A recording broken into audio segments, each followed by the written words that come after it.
माँ चली अमेरिका। निधि का नेचर बचपन से ही शर्मिला था। वो ना ज्यादा लोगों से बात करना पसंद करती और ना ही ज्यादा मिलना जुलना। निधि, ये पैसे ले जरा और बाजार से चीनी तो ले आ। नहीं माँ, मैं नहीं जाऊंगी, मुझे शर्म आती है, आप ही चले जाओ ना।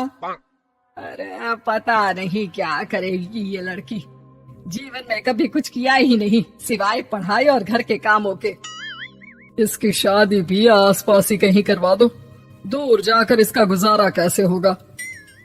निधि सुनती सबकी, समझती भी, लेकिन चुप करके रह जाती। एक दिन पिता के दोस्त अपने परिवार के साथ निधि के घर खाने पर आते हैं। उनकी बेटी बहुत ही स्मार्ट होती है। निधि बेटा, वीणा के साथ बात करो, देखो अंकल की बेटी भी आई है उनके साथ। निधि वीणा के साथ वहीं बैठ जाती है। चलो ना अंदर चलते हैं, यहाँ कहाँ बड़े लोगों के बीच बैठे। निधि माँ की तरफ देखती है और अंदर चली जाती है। वैसे मैंने ना अपना चैनल खोला है, तुम सब्सक्राइब करना उसमें। मैं ना ब्यूटी और फैशन की बात करती हूँ, ये देखो।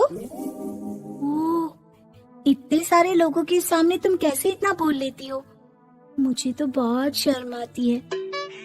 अरे शर्म कैसी? खैर, सीधी सादी सी निधि, उसकी शादी हो जाती है राकेश से।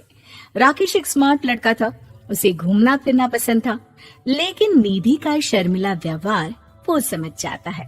अरे निधि, घर से बाहर क्यों नहीं निकलती? लोगों से मिला जुला करो, तभी तो पता चलेगा ना कि दुनिया कैसी है। क्या करना है पता करके? शादी से पहले पापा और अब आप, ठीक है ना? मुझे ज्यादा दुनियादारी में नहीं पड़ना। निधि की जिंदगी ठीक ठाक चल रही थी। उसके 2 लड़के होते हैं, दोनों को वो पढ़ाती लिखाती, उनका ख्याल रखती। निधि, 25 साल हो गए शादी को, दोनों बच्चे सेटल हैं। हम लोगों ने शहर में 2 मकान भी ले लिए। दोनों की शादी खुद का पता ही नहीं चला कैसे उड़ गया। हाँ, ये तो है। मैं खुश हूँ, जिम्मेदारियाँ आती रही, मैं निभाती रही, और क्या चाहिए। देखो, मैंने सोचा है कि अब हम लोग अमेरिका जाकर रहेंगे। यहाँ की जिंदगी तो जी ली, वैसे मुझे वहाँ बहुत अच्छी नौकरी मिल रही है। मैं कैसे चलूंगी? मुझे वहाँ का कुछ नहीं पता। अब तो जानते हैं ना कि मैं घर से बाहर ही कम निकलती हूँ। अरे तो क्या हुआ, वहाँ भी घर में ही रहना है ना, मैं हूँ ना, नौकरी करूँगा।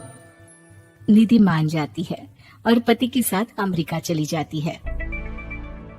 माँ, तुम्हारी बहू को बच्चा होने वाला है, तो क्या तुम 2 महीने के लिए यहाँ आ सकती हो?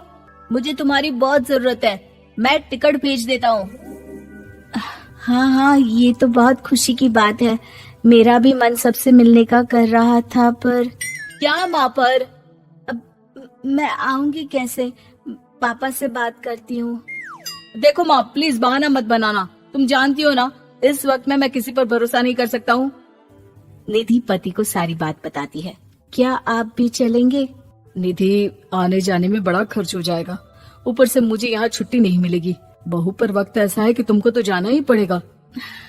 मैं अकेले दुकान तक तो नहीं जा पाती, इतनी दूर भारत कैसे जाऊंगी? मुझसे नहीं होगा। लेकिन सबके कहने पर निधि को जाना ही पड़ता है।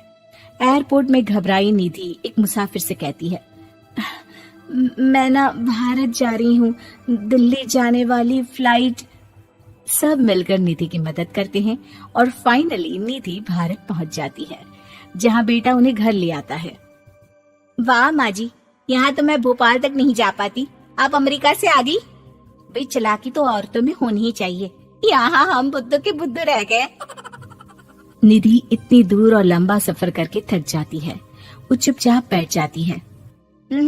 बैठना नहीं है माँ जी, बच्चा पकड़ना है, ये लीजिए। और हाँ, घर का काम तो मैं करूंगी नहीं, जानती है ना शरीर कच्चा सा है, तो मुन्ने को सुलाकर कुछ बना लीजिएगा।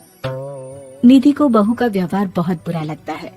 जैसी भी थी, पिता और पति की हमेशा लाडली रही थी निधि। निधि बेटी की तरफ देखती है। माँ, वो काम वाली कोई मिल नहीं रही है ना, मैं देखने की कोशिश तो कर रहा हूँ, जैसे ही मिल जाएगी वो संभालेगी सारा काम। अरे कैसी बात कर रहे हो? जब पहले मैंने कहा था कि अमेरिका से इनके टिकट में जो पैसा खर्च कर रहे हो उतने में नौकरानी रख लो, तो नहीं, मेरी बात पर विश्वास नहीं था।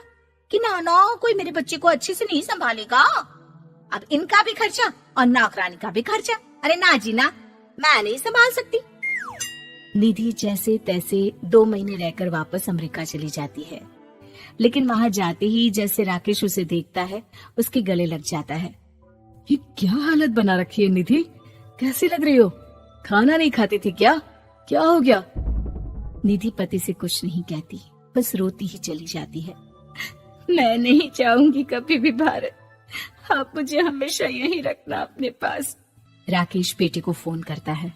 तुम्हारी माँ की जो दुर्दशा करके तुमने भेजा है ना, मुझे पता होता तो मैं अपनी बीवी को कभी तुम्हारे पास नहीं भेजता। पापा, आप तो रीना का नेचर जानते हैं ना, वो माँ पर हावी रहती थी। अब मैं तो ऑफिस चला जाता था, वो माँ पर जुल्म करती है और माँ भी इतनी सीधी है कि चुपचाप सहती रही। मुझे माफ कर दीजिए पिताजी। खैर, राकेश कहता भी क्या, प्यार दुलार के साथ अपनी निधि को संभालने में लग जाता है।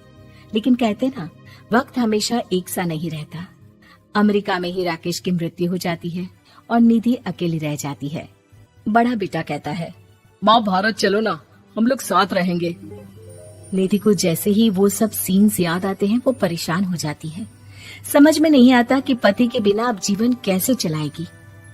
मैंने सारा जीवन घर का काम किया, घर देखा और जिंदगी चलाई, लेकिन जिस घर में रही सबने प्यार दिया, मैं वहां नहीं जाना चाहती। तभी राकेश जिस कंपनी में काम करता था उसका मालिक निधि के घर आता है। वो भी भारतीय ही होता है। दीदी, राकेश ने आपके बारे में बताया था। जब से आप भारत से लौटी थी उसे आपकी बहुत चिंता रहती थी, इसलिए उसने मुझसे कहा था कि कभी अगर वो ना रहे तो मैं आपको ये पैसे दे दूं। और हाँ, हम लोगों की कंपनी में आपके लिए नौकरी भी है। निधि पति के पैसे देखकर मन में तसल्ली करती है और नौकरी के लिए हाँ कर देती है। अरे पागल है क्या माँ, कैसे नौकरी करोगी? ये अमेरिका है, दिल्ली नहीं। वहाँ तो तुम घर से निकल भी नहीं पाती थी, यहाँ कैसे? मेरे पति, मेरे पिता मुझे खुश देखना चाहते थे। वो लोग जब तक थे मुझे किसी चीज के लिए ना फोर्स किया, ना कभी कमी होने दी। पर अब मुझे जीवन जीने के लिए घर से निकलना ही होगा। बेटा, तुम तो अगली फ्लाइट से भारत लौट जाओ, मैं यहीं खुश हूँ।